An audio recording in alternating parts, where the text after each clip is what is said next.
ইতিমধ্যে কা বলবৎ হৈ গ'ল 2019 চনত কেবৰ বিৰুদ্ধে অসমৰ তথা ভাৰতৰ নাগৰিকে যি প্ৰতিবাদ সাব্যস্ত কৰিছিল অসমৰ বিশেষত যিসকল লোক হেজাৰ হেজাৰ লোক ৰাজপথলৈ ওলাই আহি প্ৰতিবাদ সাব্যস্ত কৰিছিল সেই প্ৰতিবাদ সেই আন্দোলনক নস্যাৎ কৰি কেন্দ্ৰীয় চৰকাৰে কা বলবৎ কৰিলে।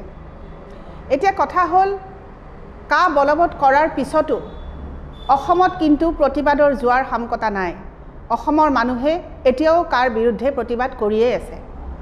সেই কথাকো তেওঁলোকে কিন্তু গ্ৰাহ্য কৰা নাই কেন্দ্ৰীয় চৰকাৰে। কিন্তু এটা কথা আমাক আচৰিত কৰি তুলিছে যে সিদিনা অসমৰ মুখ্যমন্ত্ৰীগৰাকীয়ে ক'লে যদি NRCত নাম নথকা এজন ব্যক্তিও নাগৰিকত্ব পায় তেনেহ'লে তেওঁ পদত্যাগ কৰিব। আৰু তেওঁ কৈছিলে যে কোটি কোটি যি মানুহ আহিব বুলি এটা অপপ্ৰচাৰ চলাইছে যদি তেনেকৈ কোটি কোটি মানুহ অসমলৈ আহে তেনেহ'লে তেওঁ মুখ্যমন্ত্ৰী পদৰ পৰা পদত্যাগ কৰিব বুলি তেওঁ ক'লে। তেওঁলোকে অসমৰ মানুহক গিনিপিগ সজাবলৈ বিচাৰিছে নেকি? একেটা ৰাজনৈতিক দলৰ দুগৰাকী ব্যক্তি আৰু দুয়োগৰাকী ব্যক্তিয়ে খুব গুৰুত্বপূৰ্ণ পদত অধিষ্ঠিত, এজন মুখ্যমন্ত্ৰী আনজন বিজেপি দলৰ সভাপতি ভৱেশ কলিতা ডাঙৰীয়া। ভৱেশ কলিতা ডাঙৰীয়াই ক'লে যে 20 লাখ নাগৰিকক নাগৰিকত্ব দিয়া হ'ব। আৰু মুখ্যমন্ত্ৰী ডাঙৰীয়াই কি ক'লে? তেওঁ ক'লে যে যদি 35,000তকৈ বেছি মানুহ অসমলৈ আহে বা অসমত আমি নাগৰিকত্ব দিয়ে বা NRCত নাম নথকা যদি কোনোবা অন্তৰ্ভুক্ত হয় তেনেহ'লে তেওঁ মুখ্যমন্ত্ৰী পদৰ পৰা তেওঁ নিজে পদত্যাগ কৰিব। এই কথা তেওঁ নিজৰ মুখেৰে সংবাদ মাধ্যমৰ আগত নিজেই কৈছে। এতিয়া আমি কাৰ কথা বিশ্বাস কৰিম?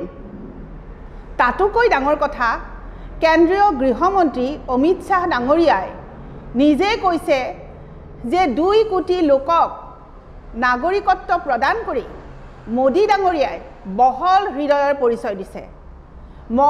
মোদী ডাঙৰীয়াই এক মহৎ কাম কৰিছে বুলি কৈছে। এতিয়া এজন দেশৰ গৃহমন্ত্ৰী তথা বিজেপি দলৰ এগৰাকী নেতা অমিত শ্বাহ ডাঙৰীয়াৰ কথা, অসমৰ মুখ্যমন্ত্ৰী হিমন্ত বিশ্ব শৰ্মা ডাঙৰীয়াৰ কথা, অসম বিজেপিৰ প্ৰদেশ সভাপতি ভৱেশ কলিতা ডাঙৰীয়াৰ কথা, তেওঁলোকৰ কথাৰ মাজত কোনো মিল নাই। গতিকে আমি এটা কথাই বুজি পাইছোঁ যে তেওঁলোকে অসমৰ মানুহক গিনিপিগ সজাব বিচাৰিছে, বুৰ্বক বনাবলৈ বিচাৰিছে। তেওঁলোকৰ নিজৰ মাজতে স্ববিৰোধী কথা কৈ তেওঁলোকে মানুহৰ মাজত বিভ্ৰান্তিৰ সৃষ্টি কৰিবলৈ বিচাৰিছে। এই কথা কিন্তু সহ্য কৰা নহ'ব। এতিয়া কথা হ'ল যে আমাৰ দিল্লীৰ মুখ্যমন্ত্ৰী তথা আম আদমি পাৰ্টীৰ ৰাষ্ট্ৰীয় আহ্বায়ক অৰবিন্দ কেজৰিৱাল ডাঙৰীয়াই কৈছে যে কা বলবৎ হোৱাৰ পিছত ই এক ভয়ংকৰ পৰিৱেশ তথা পৰিস্থিতিৰ মুখামুখি হ'ব লাগিব অসম। কাৰণ ইতিমধ্যে অসমত নিবনুৱা সমস্যাৰ পৰা আৰম্ভ কৰি শিক্ষা স্বাস্থ্যৰ ক্ষেত্ৰত যথেষ্ট ধৰণে পিছ পৰি গৈছে নাগৰিকসকল। গতিকে এনেকুৱা সময়ত যদি বাহিৰৰ পৰা হেজাৰ হেজাৰ মানুহ আনি ইয়াত নাগৰিকত্ব দিয়া হয় তেনেহ'লে অসমৰ মানুহ নিশ্চিত ৰূপে বঞ্চিত হ'ব। গতিকে এগৰাকী আম আদমি পাৰ্টীৰ ৰাষ্ট্ৰীয় আহ্বায়ক তথা দিল্লীৰ মুখ্যমন্ত্ৰী, এখন বেলেগ ৰাজ্যৰ মুখ্যমন্ত্ৰীয়ে অসমৰ নিৰাপত্তাৰ কথা চিন্তা কৰিছে, অসমৰ নাগৰিকৰ কথা চিন্তা কৰিছে। তেনে সময়তে কিন্তু আমাৰ নিজৰ ৰাজ্যৰ মুখ্যমন্ত্ৰীগৰাকীয়ে চলাহী কথাৰে কিছুমান ভুল বক্তব্যৰে মানুহক বিপথে পৰিচালিত কৰিছে। গতিকে আমি এটা কথাই বুজি পাইছোঁ যে আজি কেৰেলাতো কা বলবৎ হ'বলৈ নিদিওঁ বুলি কৈছে, তামিলনাডুতো তেওঁলোকে কা বলবৎ হ'বলৈ নিদিওঁ বুলি কৈছে।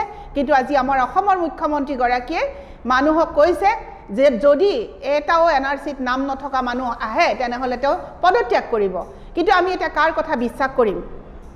গৃহমন্ত্ৰীৰ কথা বিশ্বাস কৰিম নে মুখ্যমন্ত্ৰীৰ কথা বিশ্বাস কৰিম নে বিজেপিৰ সভাপতি ভৱেশ কলিতাৰ কথা বিশ্বাস কৰিম?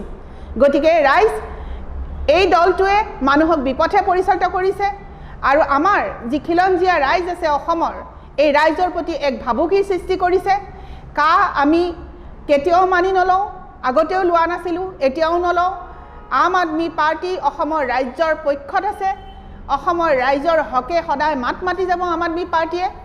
আজি আমাৰ দিল্লীৰ মুখ্যমন্ত্ৰী অৰবিন্দ কেজৰিৱাল ডাঙৰীয়াই সংবাদ মেলযোগে স্পষ্ট কৰি দিছে যে তেওঁ অসমত বিশেষতঃ কা বলবৎ হোৱা কথাটো কেতিয়াও তেওঁ মানি নলয় আৰু কেতিয়াও তেওঁ সমৰ্থন নকৰে গতিকে আমি মুখ্যমন্ত্ৰী মহোদয়ক এটা কথা অনুৰোধ জনাইছোঁ আপোনালোকৰ দলৰ সভাপতি ভৱেশ কলিতা ডাঙৰীয়াৰ কথা সত্য নে আপোনাৰ কথা সত্য সেই কথা আপুনি অসমৰ ৰাইজক নিজ মুখেৰে কওক